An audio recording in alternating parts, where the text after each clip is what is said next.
Hi friends, good afternoon and welcome back to my channel Arpita Shetty's Kannada vlogs. ಎಲ್ಲರೂ ಹೇಗಿದ್ದೀರಾ? ಎಲ್ಲರೂ ಚೆನ್ನಾಗಿದ್ದೀರಾ ಅಂತ ಅನ್ಕೋತೀನಿ. ನಾನು ಕೂಡ ಚೆನ್ನಾಗಿದ್ದೀನಿ. ಬನ್ನಿ ಇವತ್ತಿನ ಬ್ಲಾಗ್ನ ಶುರು ಮಾಡೋಣ.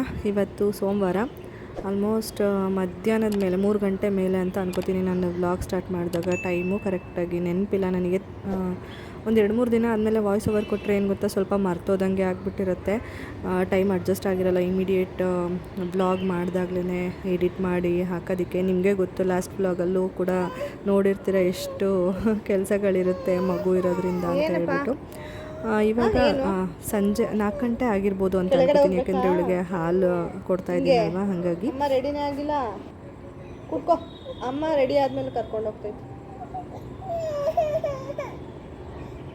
ಅಲ್ಲಿಯೋ ಆಯ್ತು, ಅಲ್ಲಿ ಅದು ನೋಡಕ್ಕ, ಮ್ಯಾ ನೋಡಕ್ಕೆ, ಮ್ಯಾ ನೋಡ್ಬೇಕಾ ನೀನು? ಆಯ್ತು, ಕರ್ಕೊಂಡು ಹೋಗ್ತೀನಿ, ಕುಡ್ಕೊಂಬಿಡು ಲಾಲಾನೆಲ್ಲ. ಮುಚ್ಕಂತು ಟವಲ್. ನೀ ಕೆಳಗೆ ಇಳಿತಾ ಇಲ್ಲ ಸೀಟಿಂದ. ನಾನು ಹೆಂಗೆ ಕೆಲಸ ಮಾಡ್ಕೊಳ್ಳೋದು? ತಲೆನಾದ್ರೂ ಕಟ್ಕೋಬೇಕಲ್ಲಪ್ಪ. ಹೋಗ್ಲಿ, ಇದು ಹಿಡ್ಕೊಂಡು ಕುಡಿ ನೀನೇ. ಅಯ್ಯೋ, ಟವಲ್ ಹಾಕ್ಬಾರ್ದ? ಟವಲ್ಗೂ ನಿಮಗೂ ಹಾಕ್ಬರಲ್ಲ. ಬಟ್ಟೆ ಹೊಚ್ಕೊಳ್ಳೋದು ಅಂದರೆ ನಿಂಗೆ ಆಗಲ್ಲ, ಗೊತ್ತು ಬಿಡು.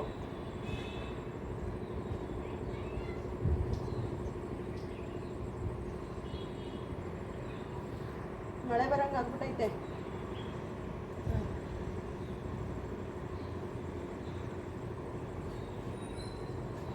ಹೊಸ ಬಟ್ಟೆ ತೋರಿಸಿ ಮಗನೇ, ಹೊಸ ಬಟ್ಟೆ ತೋರಿಸಲ್ಲ ಎಲ್ಲರಿಗೂ. ಹೊಸ ಬಟ್ಟೆ ಇದೇನು ಥ್ರೆಡ್ ಥರ ಬಿಟ್ಟೈತಲ್ಲಪ್ಪ ಆಗಲೇ. ಹೊಸ ಬಟ್ಟೆ ಪಾಪು. ಹಲ್ಲುಜ್ಜಿಸ್ಕೊಳ್ಳಲ್ಲ ನೀನು? ಹಲ್ಲುಜ್ಜಲ್ಲ ನೀನು? ಹಾಂ,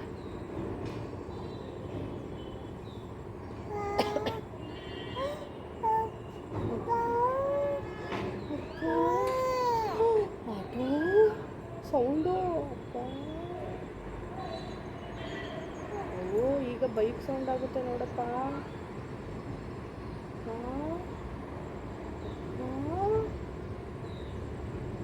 ಹುಡುಕ್ತೈತೆ, ಮಳೆ ಬರ್ತೈತೆ. ಫ್ರೆಂಡ್ಸ್, ಇದೇ ಬ್ಲಾಗಲ್ಲಿ ನಾವು ಮಂತ್ರಾಲಯಕ್ಕೆ ಹೋಗಿದ್ವಿ ಅಂತ ಹೇಳಿದ್ದೆ ಅಲ್ವಾ, ಅದ್ರದ್ದು ಸ್ವಲ್ಪ ಕ್ಲಿಪ್ಪಿಂಗ್ಸ್ ಒಂದು 5 ಮಿನಿಟ್ಸ್ ಅಷ್ಟು ಇದೆ. ಅದಕ್ಕೇ ಇದರಲ್ಲೇ ಮರ್ಜ್ ಮಾಡಿ ಹಾಕೋಣ ಅಂತ ಅಂದ್ಬಿಟ್ಟು ಹಾಕ್ತಾಯಿದ್ದೀನಿ. ನೋಡಿ, ಅದು ಮೆಮೊರಿಯಾಗಿ ಉಳ್ಕೊಳ್ಳಿ. ಪಾಪು ಫಸ್ಟ್ ಟೈಮು ನಾವು ಕರ್ಕೊಂಡು ಹೋಗಿದ್ದು ಮಂತ್ರಾಲಯಕ್ಕೆ. ಹರಕೆ ಎಲ್ಲ ಇತ್ತು ತೀರ್ಸೋಣ ಅಂತ ಹೇಳ್ಬಿಟ್ಟು, ಅದಕ್ಕೆ ಇದರಲ್ಲೇ ಆ್ಯಡ್ ಮಾಡ್ತಾಯಿದ್ದೀನಿ. ನೋಡಿ, ನಾವು ಹೋಗಿದ್ದು ಲಾಸ್ಟ್ ಒಂದು ವ್ಲಾಗಲ್ಲಿ ನೋಡಿದ್ರಿ, ನಂದೀಪ್ ಎಕ್ಸ್ಪ್ರೆಸ್ ಅಂತ ಇದೆ. ಅದರಲ್ಲಿ ನಾವು AC ರಿಸರ್ವೇಷನ್ ಮಾಡ್ಕೊಂಡಿದ್ವಿ, ಪಾಪು ಇರೋದ್ರಿಂದ ಕಂಫರ್ಟಬಲ್ ಆಗಿರಲಿ ಅಂತ ಹೇಳ್ಬಿಟ್ಟು. ನೈಟೆಲ್ಲ ಟ್ರಾವೆಲ್ ಮಾಡಿದ್ವಿ. 11:30ಗೇನೋ ಇದ್ದಿದ್ದು ಟ್ರೈನು. ಊಟ ಎಲ್ಲ ಮನೆಯಿಂದನೇ ತೊಗೊಂಡೋಗಿದ್ದೆ. ದೋಸೆ ಮಾಡಿಕೊಂಡು ಊಟ ಎಲ್ಲ ಮಾಡಿಕೊಂಡು ಆರಾಮಾಗಿ ಮನ್ಗಿದ್ದು. ಬೆಳಗ್ಗೆ ಬೇಗನೆ ಎದ್ದೊಳ್ತಾಳಲ್ವ ಇವಳು, ಎದ್ಲು. ಹಾಗಾಗಿ ಇನ್ನೂ ನಾವು ರೀಚ್ ಆಗೋ ತನಕ 7:30, 7:45 ಆಗುತ್ತೆ ಅಂದರು.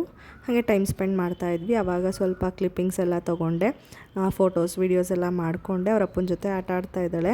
ನಮಗೆ ಆ್ಯಕ್ಚುಲಿ ಏನಾಯ್ತಂದರೆ, ಈ ಕಡೆ ಸಿಂಗಲ್ ಸೀಟ್ ಇರೋ ಕಡೆ ಇರುತ್ತಲ್ಲ, ಆ ಕಡೆ ಸಿಕ್ಬಿಟ್ಟಿತ್ತು. ಅದು ಸ್ವಲ್ಪ ಸ್ಟಾರ್ಟಿಂಗ್ ನನಗೆ ಕಂಫರ್ಟಬಲ್ ಅಂತ ಅನಿಸಿಲ್ಲ. ಅದು ಸ್ವಲ್ಪ ಸೈಜ್ ಚಿಕ್ಕದಿರುತ್ತೆ ನೋಡಿ, ಮೇಲೆ ಕೆಳಗಡೆ. ಆಮೇಲೆ TC ಬರ್ತಾರಲ್ವ, ಅವ್ರ ಹತ್ರ ರಿಕ್ವೆಸ್ಟ್ ಮಾಡ್ಕೊಂಡ್ವಿ, ಏನಾದರೂ ಇದ್ದರೆ ಎಕ್ಸ್ಚೇಂಜ್ ಮಾಡ್ಕೋತೀವಿ ಅಂತ. ಆಮೇಲೆ ಅವ್ರು ಒಂದು ಅರೇಂಜ್ ಮಾಡಿ ಕೊಟ್ಟರು. ಅದಾದಮೇಲೆ ಸ್ವಲ್ಪ ಆರಾಮಾಗಿ ಮಲ್ಕೊಂಡೆ. ಸ್ವಲ್ಪ ದೊಡ್ಡ ಸೀಟ್ ಇರುತ್ತೆ ನೋಡಿ, ಆ ಕಡೆ ಈ ಕಡೆ 2 ಕಡೆನೂ ಇರುತ್ತಲ್ಲ ಸೀಟ್ಸು, ಆ ಥರದ್ದು. ಮತ್ತು ನಾವು ಇಲ್ಲಿಂದ ಹೋಗಿ ರೂಮ್ಸ್ನ ಬುಕ್ ಮಾಡ್ಕೋಬೇಕು. ಯಾಕೆಂದರೆ ನಾವು ಆನ್ಲೈನಲ್ಲಿ ಚೆಕ್ ಮಾಡಿದ್ವಿ, ರೂಮ್ಸ್ ಫುಲ್ ಅಂತಲೇ ಬರ್ತಿತ್ತು. ಆಲ್ಮೋಸ್ಟ್ 1 ಮಂತ್ ಹಿಂದೆನೇ ನಾವು ಟ್ರಾವ್ಲಿಂಗ್ದೆಲ್ಲ ಬುಕ್ ಮಾಡಿದ್ವಿ, ಮತ್ತು ರೂಮ್ಸು ಚೆಕ್ ಮಾಡ್ತಿದ್ವಿ, ಸಿಗ್ತಾನೇ ಇರಲಿಲ್ಲ. ಸರಿ, ಅಲ್ಲಿ ಹೋದ್ಮೇಲೆ ಏನೋ ಒಂದು ಮಾಡಿದ್ರಾಯ್ತು, ಪ್ರೈವೇಟಲ್ಲಾದರೂ ಬುಕ್ ಮಾಡ್ಕೊಳ್ಳೋಣ ಅಂತ ಹೇಳ್ಬಿಟ್ಟು ಬಂದಿದ್ದು. ಆಮೇಲೆ ಪ್ರೈವೇಟ್ಸಲ್ಲೆಲ್ಲ ತುಂಬಾ ಜಾಸ್ತಿ ಹೇಳ್ತಿದ್ರು. ಹೆಂಗೋ ಮ್ಯಾನೇಜ್ ಮಾಡಿ ಒಂದು ಹುಡುಕಿ ರೂಮ್ ಬುಕ್ ಮಾಡಿಕೊಂಡು ತೊಗೊಂಡ್ವಿ. ಅವ್ರ ಟ್ರಸ್ಟ್ ಕಡೆಯಿಂದ ಅಂತೂ ಏನೂ ಸಿಕ್ಕಿಲ್ಲ ನಮಗೆ, ರೂಮ್ಸ್ ಎಲ್ಲ ಫುಲ್ ಅಂತಲೇ ಹೇಳ್ತಿದ್ರು. ಅದಾದಮೇಲೆ ಫ್ರೆಶ್ ಅಪ್ ಆಗಿಬಿಟ್ಟು ಬ್ರೇಕ್ಫಾಸ್ಟು ಎಲ್ಲ ಮಾಡಿಕೊಂಡು ಬಂದ್ವಿ. ಯಾಕೆ ಅಂತಂದರೆ ರಶ್ ಇತ್ತು. ನಾವು ಹೋದಾಗ ತುಂಬ ರಶಲ್ಲಿ ಮತ್ತೆ ಹೊಟ್ಟೆ ಹಶ್ಕೊಂಡು ಹೋದರೆ ಕಷ್ಟ ಅಲ್ವಾ, ಮಗು ಇರೋದ್ರಿಂದ ಅಂದ್ಬಿಟ್ಟು ಬ್ರೇಕ್ಫಾಸ್ಟ್ ಎಲ್ಲ ಮುಗಿಸ್ಕೊಂಡೇ ಬಂದ್ವಿ. ನೋಡಿ, ಅಡ್ಡ ಬೀಳ್ತಾ ಇದ್ದಾಳೆ. ನಾವಿಲ್ಲಿ ಹರಕೆ ಮಾಡ್ಕೊಂಡಿದ್ವಿ. ಲಾಸ್ಟ್ ಟೈಮ್ ಬಂದಾಗ ನಾನು ಸೇವೆ ಮಾಡಿದೆ ಅಂದರೆ ಹೆಜ್ಜೆ ನಮಸ್ಕಾರ ಮಾಡಿ 3 ರೌಂಡು ಮಗು ಆಗಲಿ ಅಂತಲೇ ಹೆಜ್ಜೆ ನಮಸ್ಕಾರ ಮಾಡಿದ್ದೆ. ಹಾಗಾಗಿ ಮತ್ತೆ ಬಂದು ಮಾಡ್ತೀನಿ ಪಾಪು ಆದಮೇಲೂ ಅಂತಲೂ ಅಂದ್ಕೊಂಡಿದ್ದೆ. ಅದನ್ನು ಹರಕೆ ತೀರ್ಸೋದಕ್ಕೆ ಬಂದಿರೋದು. ನಮ್ಮ ಮನೆಯವರು 101 ಪ್ರದಕ್ಷಿಣೆ ಹಾಕ್ತೀನಿ ಅಂತ ಹೇಳ್ಬಿಟ್ಟು ಹರಿಸ್ಕೊಂಡಿದ್ರು. ಅದನ್ನೆಲ್ಲ ತೀರ್ಸೋಣ ಅಂತ ಬಂದ್ವಿ. ನೋಡಿದ್ರೆ ಇಲ್ಲಿ ಸಿಕ್ಕಾಬಟ್ಟೆ ಜನ, ನೀವು ಅಬ್ಸರ್ವ್ ಮಾಡ್ತಿರ್ತೀರ ಅಂತ ಅನ್ಕೋತೀನಿ. ಹೆಜ್ಜೆ ನಮಸ್ಕಾರ ಎಲ್ಲ ಹಾಕ್ತಿದ್ರು ಆ ರಶಲ್ಲೂ ಕೂಡ. ನಾವೇನು ಅಂದ್ಕೊಂಡ್ವಿ, ಸಂಜೆ ಮೇಲೆ ನಾವು ಹೇಗಿದ್ರು ನಮಗೆ ನೈಟ್ ಇದ್ದಿದ್ದು ರಿಟರ್ನ್ ಹೋಗೋಕ್ಕೆ ನಾವು ಬಸ್ ಬುಕ್ ಮಾಡ್ಕೊಂಡಿದ್ವಿ. ಡ್ರೀಮ್ ಕ್ಲಾಸ್ KSRTCದು ಸ್ಲೀಪರ್ ಕೋಚು. ಅದು ಇದ್ದಿದ್ದು 10:15 ಏನೋ ಟೈಮ್ ಇರುತ್ತಲ್ಲ, ಸಂಜೆ ನಾವು ಹರಕೆ ಎಲ್ಲ ತೀರ್ಸೋಣ, ಇವಾಗ ಆಗಲ್ಲ ಅಂತ ಸುಮ್ಮನಾದ್ವಿ. ಹಾಗಾಗಿ ಬೇರೆ ಎಲ್ಲ ಪ್ಲೇಸಸ್ ಇರುತ್ತಲ್ಲ ಅಲ್ಲಿಗೆಲ್ಲ ಹೋಗಿ ಬಂದ್ವಿ. ಇಲ್ಲಿ ಒಂದ್ಸರಿ ದರ್ಶನ ಮಾಡಿಕೊಂಡು ಅಲ್ಲಿಂದ ಬಂದಮೇಲೆ ಮತ್ತೆ ರೂಮ್ಗೆ ಹೋಗಿ ಫ್ರೆಶ್ ಅಪ್ ಆಗಿ ಬಂದು ಒಂದು 3 ಸರಿ ದರ್ಶನ ಮಾಡಿದ್ವಿ. ಆರಾಮಾಗಿ ಫ್ರೀಯಾಗಿತ್ತು. ಹರಕೆ ನಂದೇನಿತ್ತು ತೀರಿಸ್ದೆ. ನಮ್ಮ ಮನೆಯವ್ರದ್ದು ಸ್ವಲ್ಪ ಟೈಮ್ ಆಗೋಯ್ತಲ್ಲ, ಹಂಗಾಗಿ ಅವ್ರದ್ದು ಆಗಿಲ್ಲ. ಅವರು ಸಪ್ರೇಟಾಗಿ ಇನ್ನೊಂದು ಸರಿ ಸೋಲೋ ಅಥವಾ ಯಾರ ಜೊತೆನಾದ್ರು ಬರ್ತೀನಿ ಆವಾಗ ತೀರಿಸ್ತೀನಿ ನಾನು ಅಂತ ಅಂದ್ಬಿಟ್ಟು ಸುಮ್ಮನಾದ್ರು. ಯಾಕೆಂದರೆ ಅಲ್ಲಿ ಆಗಲಿಲ್ಲ, ಆವಾಗ ತುಂಬ ಟೈಮ್ ಆಗೋಗಿತ್ತು. ಅದಕ್ಕೇ ನಮ್ಮದಾದ್ರೆ ಸ್ವಲ್ಪ ಟೈಮ್ ಕಡಿಮೆ ಹಿಡಿಯುತ್ತೆ, ಅವ್ರದ್ದು ಜಾಸ್ತಿ ಟೈಮ್ ಹಿಡಿಯುತ್ತೆ. ಅದಕ್ಕೇ ಪಾಪು ಇಲ್ಲಿ ಹೊರಗಡೆ ಎಲ್ಲ ಹಸುಗಳೆಲ್ಲ ಇರುತ್ತಲ್ಲ ಅದನ್ನೆಲ್ಲ ಮುಟ್ಟಿ ಮಾತಾಡಿಸ್ತಾ ಇದ್ಲು. ಸ್ವಲ್ಪ ಹೆದರ್ಕೊತಾ ಇದ್ಲು, ಹೊಸದಲ್ವ. ಅದಕ್ಕೇ ಮನೆ ಹತ್ರ ಆದರೆ ಅಭ್ಯಾಸ ಆಗಿಬಿಟ್ಟಿದೆ ಅಲ್ವಾ, ಏನು ಹೆದರ್ಕೊಳ್ಳಲ್ಲ. ಇಲ್ಲಿ ಸ್ವಲ್ಪ ಹಿಂದೆ ಮಾಡ್ತಾಯಿದ್ಲು. ಅದಾದಮೇಲೆ ನಮ್ಮ ಮನೆಯವರು ಪ್ರಸಾದ ತೊಗೊಂಡು ಬರ್ತೀನಿ ಅಂತ ಹೇಳಿ ಹೋಗಿದ್ರು. ನಾನು ಸುಮ್ಮನೆ ಕೂತಿದ್ದೆ. ನೆಕ್ಸ್ಟು ಬಸ್ಸಿಗೆ ನಾವು 10:30ಗೆ ಬಂದು ಟ್ರಾವೆಲ್ ಮಾಡಿ ಬೆಳಗ್ಗೆ ಇದು ಬ್ಯಾಂಗ್ಳೂರು ರೀಚ್ ಆದಾಗ ಒಂದು ಸಣ್ಣ ಕ್ಲಿಪ್ಪಿಂಗ್ ತೊಗೊಂಡಿದ್ದೆ. ಆಲ್ಮೋಸ್ಟ್ ಬೆಳಗ್ಗೆ ಒಂದು 7 ಗಂಟೆ ಹಾಗೆ ಅಂತ ಅನ್ಕೋತೀನಿ ರೀಚ್ ಆದ್ವಿ. ಆಮೇಲೆ ಅಲ್ಲಿಂದ ಮತ್ತೆ ಟ್ರೈನಲ್ಲೇ ಬಂದ್ವಿ. ಯಾಕೆ ಅಂತಂದರೆ ನಾವು ರೈಲ್ವೆ ಸ್ಟೇಷನಲ್ಲೇ ಗಾಡಿ ಹಾಕ್ಬಿಟ್ಟು ಹೋಗಿದ್ವಿ, 2 ವೀಲರಲ್ಲಿ ಹೋಗಿದ್ವಿ. ಅದಕ್ಕೇ ಅಲ್ಲಿಗೆ ಬರೋಕ್ಕೆ ಈಸಿ ಆಗುತ್ತೆ ಅಂತ ಪ್ಲ್ಯಾನ್ ಮಾಡ್ಕೊಂಡಿದ್ವಿ ನಾವು ಮುಂಚೆನೇ. ಹಾಗಾಗಿ ಅದೇ ಪ್ರಕಾರ ಬಂದ್ವಿ. ಎಲ್ಲ ನೀಟಾಗಿ ದರ್ಶನ ಎಲ್ಲ ಆಯಿತು. ಬಟ್ ತುಂಬ ರಶ್ ಇತ್ತು. ನಾವು ಯಾವ ಸರಿ ಹೋದಾಗಲೂ ಅಷ್ಟು ರಶ್ ನೋಡೇ ಇರಲಿಲ್ಲ, ಅಷ್ಟು ರಶ್ ಇತ್ತು. ಆದ್ರೂ ದರ್ಶನ ಎಲ್ಲ ಚೆನ್ನಾಗಾಯಿತು. 3-4 ಸರಿನೇ ದರ್ಶನ ಮಾಡಿದ್ವಿ. ನನಗೆ ಒಂದು ಸ್ಯಾಟಿಸ್ಫ್ಯಾಕ್ಷನ್ ಕೂಡ ಆಯಿತು, ಹರಕೆ ತೀರಿಸ್ಬಿಟ್ಟು ಬಂದನಲ್ಲ ಅಂತ ಹೇಳ್ಬಿಟ್ಟು. ಹೀಗೆ ಇನ್ನೂ ಇದೆ ತೀರಿಸ್ಬೇಕು ಒಂದಾದ್ಮೇಲೆ ಒಂದು, ಎಲ್ಲನೂ ಒಟ್ಟಿಗೆ ಆಗಲ್ಲ. ಇವಾಗ ಕಮಿಂಗ್ ಬ್ಯಾಕ್ ಟು ವ್ಲಾಗ್, ನೆಲ ಒರೆಸೋಣ ಅಂತ ಬಂದಿದ್ದೀನಿ. ಇವಳು ಹಿಂಗೆ ಹೊರಗಡೆ ನಿಂತಿದ್ದಾಳೆ, ಕಾರ್ ಅಡ್ಡ ಇಟ್ಟಿದ್ದೀನಿ. ಆದರೂ ಇವಾಗ ಕಾರ್ನ ಹತ್ತಿ ಮೇಲೆ ಕೂತ್ಕೊಳ್ಳೋದು ಕಲ್ತಿದ್ದಾಳೆ. ಆನ್ ಮಾಡಿ ಅದು ಒಳಗಡೆನೂ ಕೂಡ ಮೂವ್ ಮಾಡೋದಕ್ಕೆ ಒಂದು ಏನಂತಾರೆ, ಈ ಬ್ರೇಕ್ ಟೈಪ್ ಇರುತ್ತಲ್ಲ ಆ ಥರ ಕೊಟ್ಟಿದ್ದಾರೆ. ಅದನ್ನು ಆನ್ ಮಾಡಿಬಿಟ್ಟಿದ್ಲು ಒಂದು ಸರಿ. ಅದಕ್ಕೆ ಅದು ಕನೆಕ್ಷನ್ ರಿಮೂವ್ ಮಾಡಿಬಿಟ್ಟಿದ್ದೀವಿ. ಏನು ಭಯ ಇಲ್ಲ ಇವಾಗ. ಬಟ್ ಆ ಕಡೆಗೆ ಹೋಗ್ತಾಳೆ ಅನ್ನೋದು ಭಯ. ನೋಡ್ಕೊತಾನೆ ಇರಬೇಕು, ಒಂದು ಕಣ್ಣು ಇಟ್ಟಿರಬೇಕು. ಮಳೆ ಬೇರೆ ಸಣ್ಣದಾಗಿ ಬರ್ತಾ ಇದೆ. ವಾತಾವರಣ ಒಂಥರ ಕೂಲಾಗಿದೆ. ಇವಳಿಗೆ ಒಂದು ಹೊಸದು ಟಾಪ್ ಹಾಕಿದ್ದೀನಿ. ಇದು ಕೂಡ ವಿಶಾಲ್ ಮಾರ್ಟಲ್ಲಿ ತೊಗೊಂಡಿದ್ದು. ಇದು ನಾನು ತೋರಿಸಿದ್ನೋ ಇಲ್ವೋ ಗೊತ್ತಿಲ್ಲ, ಬ್ಲಾಗಲ್ಲಿ ತೋರಿಸ್ದಾಗ ಲಾಸ್ಟ್ ಟೈಮು ಶೆಕೆಗಿರಲಿ ಅಂತ ಹೇಳಿ ಈ ಥರದ್ದು ತಂದಿದ್ದು. ಇವಾಗ ನೋಡಿದ್ರೆ ಚಳಿನೇ ಶುರು ಆಗಿಬಿಟ್ಟಿದೆ. ನಾನು ಏನಪ್ಪ ಹಿಂಗೆ ತಂದುಬಿಟ್ಟೆ ಅಂತ ಅನ್ಕೋತಾ ಇದ್ದೆ. ಬಟ್ ಆಮೇಲೆ ಮತ್ತೆ ಶೆಕೆ ಶುರು ಆಯಿತು. ಒಂದು ಸೈಕ್ಲೋನ್ ಅಲ್ವಾ, ಸ್ವಲ್ಪ ದಿನ ಇರುತ್ತೆ ಅಷ್ಟೇ. ಅದಕ್ಕೆ ಇವಾಗ ಆಟಾಡ್ತಾ ಇದ್ದಾಳೆ ಅವಳು. ಈ ಥರ ನಾನು ಒಂದು ಸರಿ ಹೇಳ್ಕೊಟ್ಟಿದ್ದೆ, ಬಾಟಲ್ ಈ ಥರ ಹಾಕ್ಬಿಟ್ಟು ಹಿಂಗೆ ಸೌಂಡ್ ಮಾಡಿ ಅದನ್ನು ಮತ್ತೆ ಅವಳು ಮಾಡಬೇಕು ಅಂತ ಹೇಳಿ ಮಾಡ್ತಿದ್ದಾಳೆ. ಏನಾದರೂ ಒಂದು ಸರಿ ಹೇಳ್ಕೊಟ್ಬಿಟ್ರೆ ಮಕ್ಕಳು ಹಂಗೆ ಅಲ್ವಾ, ಅದನ್ನು ಚೆನ್ನಾಗಿ ನೆನ್ಪಿಟ್ಕೊಂಡು ಅವರು ಮಾಡೋದಕ್ಕೆ ಇಷ್ಟಪಡ್ತಾರೆ. ಇವಾಗ ಕೈ ಹಿಡ್ಕೊಂಡೇ ನೆಲ ಒರೆಸ್ತಾ ಇದ್ದೀನಿ, ಬಿದ್ದುಬಿಡ್ತಾಳೆ ಅಂತ ಹೇಳ್ತಾ ಇದ್ದೆ. ನಿಧಾನಕ್ಕೆ ನಡಿಬೇಕು, ಬಿದ್ದೋಗ್ತೀಯ ಅಂತ ಹೇಳ್ಬಿಟ್ಟು. ಅವಳಿಗೆ ಅರ್ಥ ಆಗುತ್ತೆ, ನಿಧಾನಕ್ಕೆ ಹೆಜ್ಜೆ ಇಡ್ತಾಳೆ. ನೋಡಬೇಕು, ಒಂಥರ ಕ್ಯೂಟಾಗಿ ಅನಿಸುತ್ತೆ. ಮತ್ತು ಈ ಕ್ಲಿಪ್ಪಿಂಗಲ್ಲಿ ಏನಂದರೆ ಅವಳು ಹೋಗಿ ಕ್ಯಾಮ್ರಾ ಟ್ರೈಪಾಡೆಲ್ಲ ಅಳ್ಳಾಡಿಸಿ ಕ್ಯಾಮ್ರಾ ಫ್ಲಿಪ್ ಮಾಡಿ ಎಲ್ಲ ಮಾಡಿದ್ದಾಳೆ. ನಾನು ಅದು ಹಾಗೇ ಇರಲಿ, ಚೆನ್ನಾಗಿ ಅನಿಸುತ್ತೆ ಅಂದ್ಬಿಟ್ಟು ರಾ ವಿಡಿಯೋ ಅಂದರೆ ರಾ ಕ್ಲಿಪ್ಪಿಂಗೇ ಆ್ಯಡ್ ಮಾಡಿದ್ದೀನಿ. ಮತ್ತು ಇನ್ನೊಂದು ಹೊಸ ವಸ್ತು ಮನೆಗೆ ಬಂದಿದೆ. ನಾನು ಅದೇನೂ ವಿಡಿಯೋ ಮಾಡ್ಕೊಳಕ್ಕೆ ಹೋಗಿಲ್ಲ. UPS ನಾವು ತುಂಬ ದಿನದಿಂದ ಅಂದ್ಕೊತಿದ್ವಿ ತೊಗೊಂಡು ಬರಬೇಕು ಅಂತ ಹೇಳ್ಬಿಟ್ಟು. ಬಟ್ ಇವಾಗ ಫೈನಲಿ ಕಾಲ ಕೂಡ ಬಂದಿದೆ. UPS ತಂದು ಹಾಕ್ಸಿದ್ದೀವಿ. ನನಗೆ ಅನಿಸ್ತಿತ್ತು ಏನಂದರೆ, ನನಗೆ ಡೆಲಿವರಿ ಆಯ್ತಲ್ಲ ಆ ಟೈಮಲ್ಲಾದರೂ ಇದ್ದಿದ್ರೆ ಯೂಸ್ ಆಗ್ತಿತ್ತು. ಆವಾಗ ಬೇಸಿಗೆ ಕಾಲ ತುಂಬ ಸೆಕೆ ಆಗ್ತಿತ್ತು. ಆವಾಗಲೂ ಪವರ್ ಕಟ್ ಎಲ್ಲ ಆಗ್ತಿತ್ತು. ಪಾಪುನು ಚಿಕ್ಕವಳಿದ್ಲಲ್ಲ, ಆ ಟೈಮಲ್ಲಿ ಇದ್ದಿದ್ರೆ ಆಗಲೇ ತರಿಸ್ಕೊಂಡಿದ್ದಿದ್ರೆ ಚೆನ್ನಾಗಿರ್ತಿತ್ತು ಅಂತ ಅನಿಸ್ತು. ಬಟ್ ಎಲ್ಲದಕ್ಕೂ ಒಂದು ಟೈಮ್ ಅಂತ ಬರಬೇಕಲ್ವ, ಇದಕ್ಕೆ ಇವಾಗ ಟೈಮ್ ಬಂದಿದೆ ಅಷ್ಟೇ.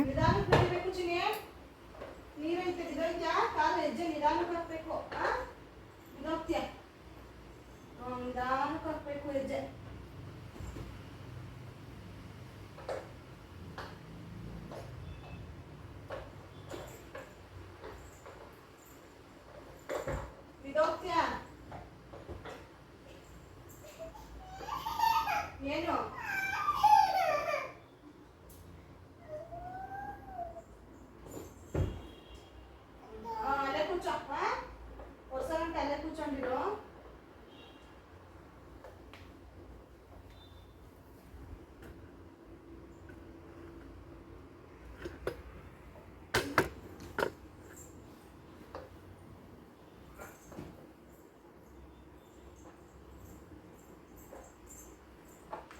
ನಿಧಾನಕ್ಕೆ ಹೆಜ್ಜೆ ಇಡಬೇಕು.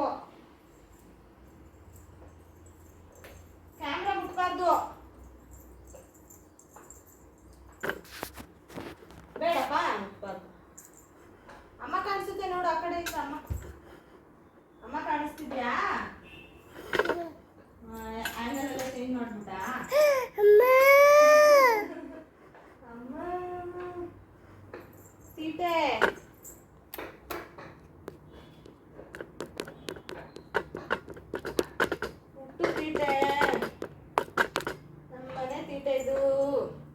Welcome back friends. ಟೈಮು 4:45. ಯಾಕೋ ನಾಯಿಗಳೆಲ್ಲ ಬಿಡ್ತಾ ಐತೆ.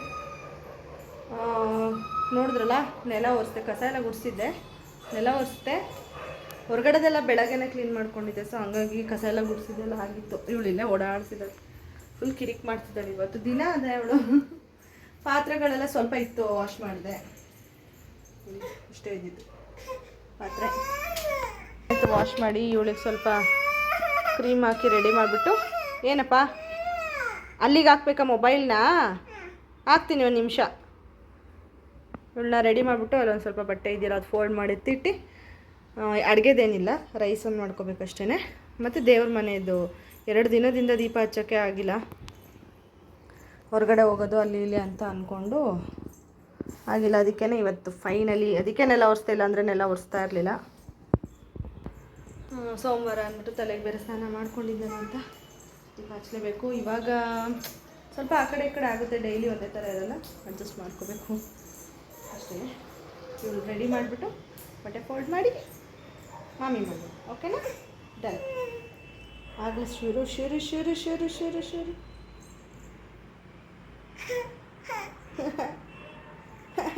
ಅವಳು ಇವತ್ತು ಸ್ವಲ್ಪ ಬೇಗನೆ ಹಾಲು ಕೇಳಿದ್ಲು. ಅಂದರೆ ನಾನು ಆಪ್ಷನ್ ಕೊಡ್ತೀನಿ, ಅವಳು ಏನಾದರೂ ಅಳ್ತಾ ಇರಬೇಕಾದ್ರೆ ಅವಳಿಗೆ ಅಷ್ಟು ಸ್ಪಷ್ಟವಾಗಿ ಹೇಳೋಕ್ಕೆ ಇನ್ನೂ ಅಷ್ಟು ಗೊತ್ತಾಗಲ್ಲ. ಏನಾದರೂ ಆಪ್ಷನ್ ಕೊಡ್ತಾ ಇದ್ದಾಗ ಅವಾಗ ಹಾಲು ಕುಡಿತೀಯಾ ಅಂದರೆ ಹ್ಞೂ ಅಂದ್ಬಿಟ್ಟು ಸ್ವಲ್ಪ ಕಾಯಿಸ್ಕೊಟ್ಟೆ. ಅದೊಂದು ಚೂರು ಸುಮಾರಾಗಿ ಕುಡಿದ್ಲು. ಅದಾದಮೇಲೆ ಅನ್ನ ತಿಂತೀಯಾ ಅಂದರೆ ಹ್ಞೂ ಅಂತಂದ್ಲು. ಹೊಟ್ಟೆ ಹಶ್ವಾಗಿತ್ತೋ ಏನೋ ಅವಳಿಗೆ. ಅದಕ್ಕೇ ಬೇಗ ಗೋಧಿ ದೋಸೆ ಆಗುತ್ತೆ ಅಂದ್ಬಿಟ್ಟು ಗೋಧಿ ದೋಸೆನೇ ಹಾಕ್ಕೊಡ್ತಾ ಇದ್ದೀನಿ ಅವಳಿಗೆ. ಪುಟ್ಟದಾಗಿ ಹಾಕ್ಕೊಟ್ರೆ ಅವಳಿಗೊಂಥರ ಇಷ್ಟಪಟ್ಟು ತಿಂತಾಳೆ. ಅವಳಿಗೆ ಮೋಸ್ಟ್ ಫೇವ್ರೇಟ್ ಅಂತಲೇ ಹೇಳ್ಬೋದು ಇದು. ಏನಿಲ್ಲ, ಸ್ವಲ್ಪ ಉಪ್ಪು ಹಾಕ್ಬಿಟ್ಟು ಗೋಧಿ ಹಿಟ್ಟು ಹಾಕ್ಬಿಟ್ಟು ಕಲಿಸ್ಬಿಟ್ರೆ ನೀರಲ್ಲಿ ಸಣ್ಣದಾಗಿ ಹಾಕ್ಕೊಟ್ರೆ ಚೆನ್ನಾಗಿರುತ್ತೆ. ಅಂದರೆ ಸ್ವಲ್ಪ ಹೊತ್ತು ಬಿಟ್ಟು ಹಾಕಿದ್ರೆ ಚೆನ್ನಾಗಿರ್ತಿತ್ತು. ಇವಳು ಸ್ವಲ್ಪ ಅರ್ಜೆಂಟ್ ಮಾಡ್ತಿದ್ಲಲ್ಲ, ಹಂಗಾಗಿ ಇನ್ಸ್ಟಂಟ್ ಹಾಕ್ಕೊಟ್ಬಿಟ್ಟೆ.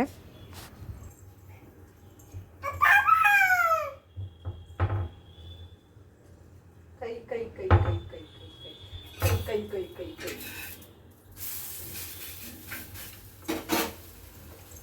ಗೊತ್ತಾಯ್ತು. ಇನ್ಸ್ಟಂಟ್ ಕಲಿಸ್ಬಿಟ್ಟು ಇನ್ಸ್ಟಂಟ್ ಹಾಕಿದ್ರೆ ಏನು ಚೆನ್ನಾಗಿ ಬರುತ್ತೆ ಚಿನಿ.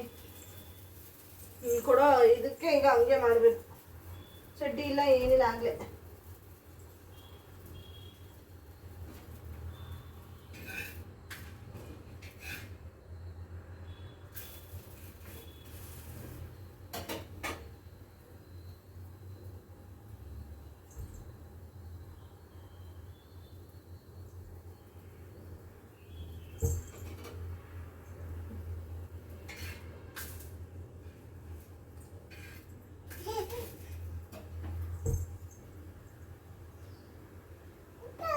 ಏನದು ಅಲ್ಲಿ?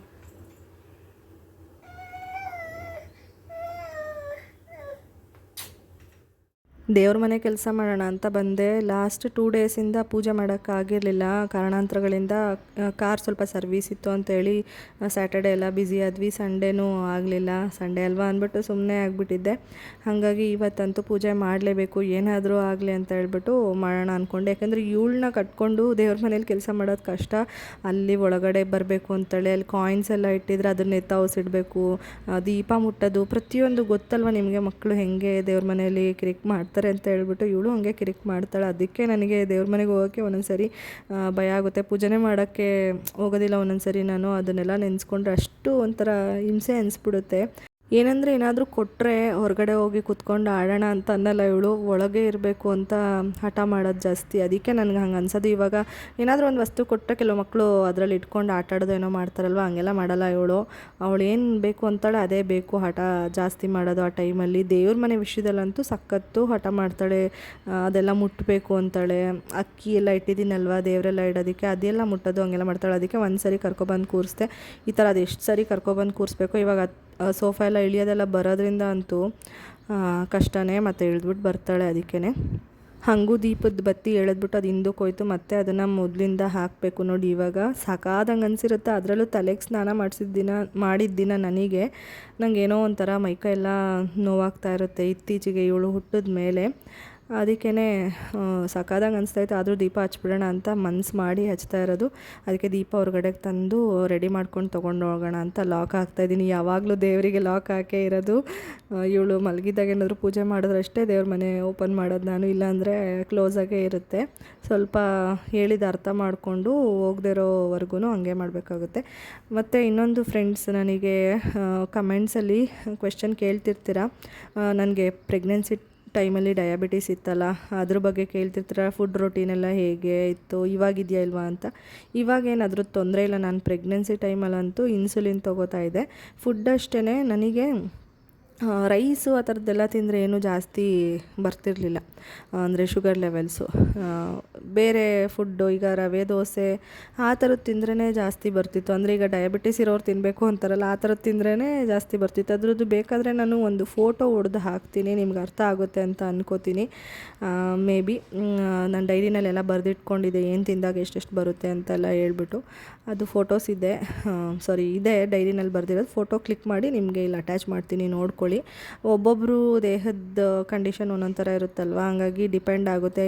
ಒಂದೇ ಥರ ಡಯಟ್ ಚಾರ್ಟ್ ಅಂತ ಹೇಳೋಕ್ಕಾಗಲ್ಲ. ನೋಡಿ, ನಂದು ಇದರಲ್ಲೇ ಎಕ್ಸಾಂಪಲ್ ತೊಗೊಳ್ಳೋದಾದರೆ ಒಂದೊಂದು ಫುಡ್ಡಿಗೆ ಒಂದೊಂದು ಥರ ಬರ್ತಿತ್ತು. ಉಪ್ಪಿಟ್ಟದೆಲ್ಲ ತಿಂದರೆ ಕಡಿಮೆ ಬರ್ತಿತ್ತು, ರೈಸ್ ಬಾತ್ ಎಲ್ಲ ತಿಂದ್ರೂ ಕಡಿಮೆನೇ ಬರ್ತಿತ್ತು. ಬೇರೆ ದೋಸೆ ಚಪಾತಿ ಈ ಥರದ್ದು ತಿಂದಾಗಲೇ ಜಾಸ್ತಿ ಬರ್ತಿತ್ತು ನನಗೆ. ಹಾಗೆ ಅದಕ್ಕೆ ಅದ್ರದ್ದು ಫೋಟೋ ಹಾಕ್ಬಿಟ್ರೆ ನಿಮ್ಗೆ ನೀಟಾಗಿ ಅರ್ಥ ಆಗುತ್ತೆ ಅಂತ ಅಂದ್ಕೊಂಡಿದ್ದೀನಿ. ಹಾಗೆ ಈ ವ್ಲಾಗ್ನ ಕೂಡ ಇಲ್ಲಿಗೆ ಎಂಡ್ ಮಾಡ್ತಾಯಿದ್ದೀನಿ. ನಿಮಗೆ ವ್ಲಾಗ್ ಇಷ್ಟ ಆಗಿದೆ ಅಂತ ಅನ್ಕೋತೀನಿ. ಇಷ್ಟ ಆಗಿದ್ರೆ ಲೈಕ್ ಮಾಡಿ, ಶೇರ್ ಮಾಡಿ, ಕಮೆಂಟ್ ಮಾಡಿ, ಹಾಗೆ ಸಬ್ಸ್ಕ್ರೈಬ್ ಮಾಡ್ಕೊಳ್ಳೋದನ್ನ ಮಾತ್ರ ಮರಿಬೇಡಿ. ಪ್ಲೀಸ್ ಸಬ್ಸ್ಕ್ರೈಬ್ ಮಾಡಿಕೊಂಡು ಸಪೋರ್ಟ್ ಮಾಡಿ. ನಾನು ಮತ್ತೆ ನಿಮಗೆ ನೆಕ್ಸ್ಟ್ ವ್ಲಾಗಲ್ಲಿ ಸಿಗ್ತೀನಿ. ಅಲ್ಲಿವರೆಗೂ ಟೇಕ್ ಕೇರ್, ಬಾಯ್.